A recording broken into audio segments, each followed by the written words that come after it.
1984, a group of friends inspired by the new wave of British heavy metal decided to form a band of their own.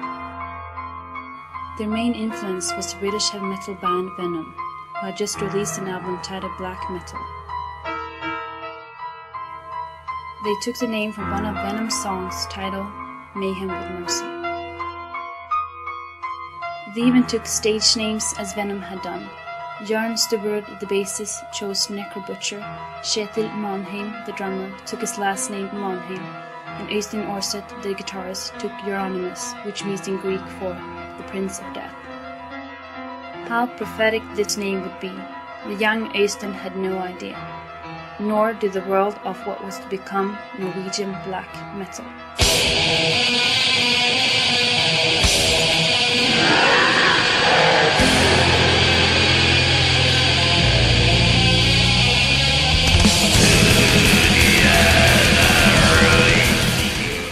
Started as all other bands do, I guess. A couple of friends had the same musical interests, and we were more than fans. We played instruments too, so we decided to start a band. So the old story, you might say.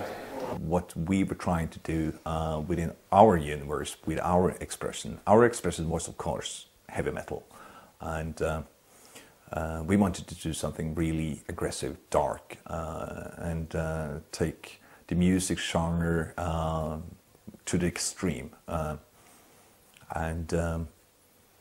guess the most influential bands that we listened to, that drove us, or that benchmarked us through to get to the more extreme, was bands like Slayer, Celtic Frost. Well, I think that we learned to play our instruments while rehearsing with Mayhem. So it's a progression, musically, instrumental-wise, all the time, even today. I think we started more like a punk band, you know, not playing punk, but like Venom covers, Motorhead covers. And then started to write our own music. Building the image of Mayhem, building the satanic expression has always been intrigued people or offended people, and it's of course what a lot of people think of when name Mayhem comes up or Norwegian black metal comes up. And of course, if you look into what kind of literature that made us interested in that kind of expression, it would be works from Alistair Crowley, kind of nocturnal, dark texts, but not as it's not like I read Poe and decided to go dark and aggressive in music. But of course that was a part of our sphere, and we also liked the goth expression, vampires, the dark, the kind of romantic style that goes around that. I would say that was a lifestyle. It wasn't a lifestyle that we actually decided to dress up in, because it didn't exist. So it just became what different people that was involved in it at the time decided to wear, decided to use as symbols or effects around the theatrical part of the genre, which is of course dark, satanic, crosses, etc. Much the same as heavy metal had done for ages. We just took it a bit further. After several months of intense rehearsals, the band released a demo tape, the now legendary Pure Fucking Armageddon. This was traded through the underground metal network, which at the time was just in its infancy. We did a lot of recording actually, because back in this is before the internet for viewers. Can try to imagine that, and probably a lot of viewers can imagine because they lived at that time. But we didn't have a good distribution net. We didn't have this network, this global network. So we were We were bound to send letters and cassette tapes, videos, etc. And of course that had to be recorded. And we did a lot of recording in the rehearsal room. And I think we produced, you probably know this better than I do, but I think it's 3. One was Pure Fucking Armageddon. That was the late one. We had one before that with Gold and a couple of other rarities. And then we had 2 demo tapes that were close to Death Crush. I think one was actually the Death Crush score. The band had big ideas from day one. They even traveled to Germany and England to promote their rough demo tapes. There's a lot of rehearsal tapes, and we sent it back and forth all over the world, and it was great fun. And we also got tapes from different bands around, Napalm Death, Sepultura, bands just forming, looking for something that was unique and something that was quite aggressive. So Mayhem we were not alone in the world trying to do something unique at that time.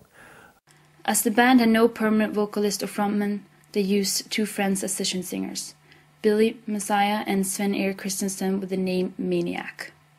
At that time, it was a small community, but Norway is a small country, so we tend to notice where the interesting people are for us. I guess that goes with any interest you have. You find a few people that share that specific interest. And we were kind of loud about what we were doing. We were talking about being the best band in the world, not even having one song written. So of course people heard about us and was kind of interested in what this project was all about. So Billy showed up through that network, just visiting, listening to our rehearsal. And he played in a band, and we were told that he was kind of good, and we tried him out, and he was. And that's Billy. He's a strange, funny guy, and very likable guy, actually. And today I think I know he's running a business up at Lillehammer, doing a pub and doing concerts. He's a lovable guy. Maniac was a maniac. The artist name follows the person in this issue. He was so full of ideas, so full of energy. I'm sure that the doctor will have a diagnosis on him today as a hyper child or whatever, but he was so full of energy and so full of ideas. In April of 1986 they had their first gig in Machine, and now the band began to really shape, and Mayhem's name was in hundreds of underground magazines worldwide.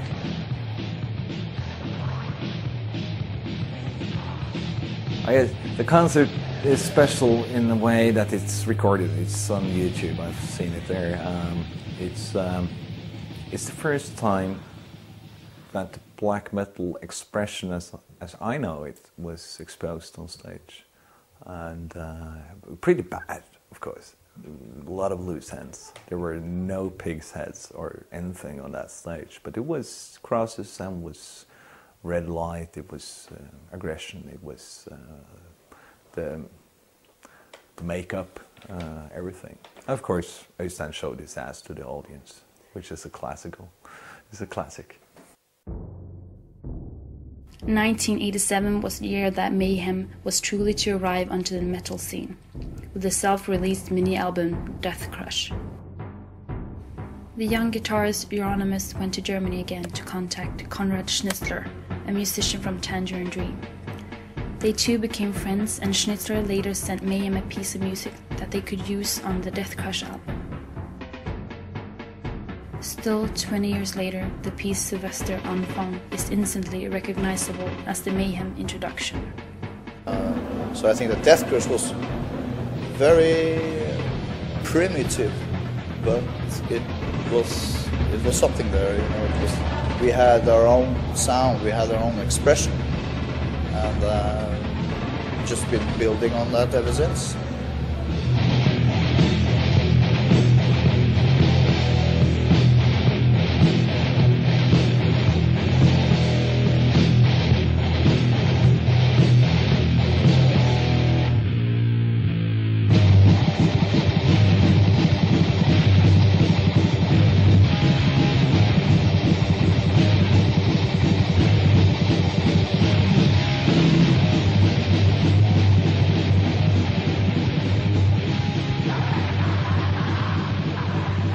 We made the cover ourselves, and it was supposed to be red, and it was supposed to be, you know, kind of cool. Came back pink, and with lots of missing stuff. So we had to sit down, and it was just 1,000 copies, of course, so it wasn't that much. But it was some nights we were sitting there, and of course, Øystein was the steady hand, so he filled in all the things that didn't. That needed to be aligned with the printed stuff, and then we numbered it all because, well, we're sitting there with each. Let's give it a number. So that's why the first thousands are numbered. After so many years, and I was doing a lot of things. I wasn't just a drummer in Mayhem. I did other stuff too, and to me, Mayhem was the main band. That was where I developed myself. But after so many years, and we're returning 18, it was about time to do some decision. I felt like Death Crush was an artistic success. To me, that was more than enough. I was never interested in being a rock star. I was never interested in touring around Europe. And besides, at that point, who knew what Mayhem could be? Or we didn't know anything. Actually, the only thing we knew was that there was a lot of people around the world that really liked us, and we had fans down in Japan who had tattooed Mayhem logo on their shoulder blades. But we thought that they were kind of crazy people. We never thought that black metal, as such, should become what it later became as a genre. You can imagine, you've been working on the same songs, and there's not many of them, but it's the same songs that you've been working for 3 or 4 years, every night. And we're not that Christian, so we did have a rehearsal on Christmas Day too. You know, it was every day, every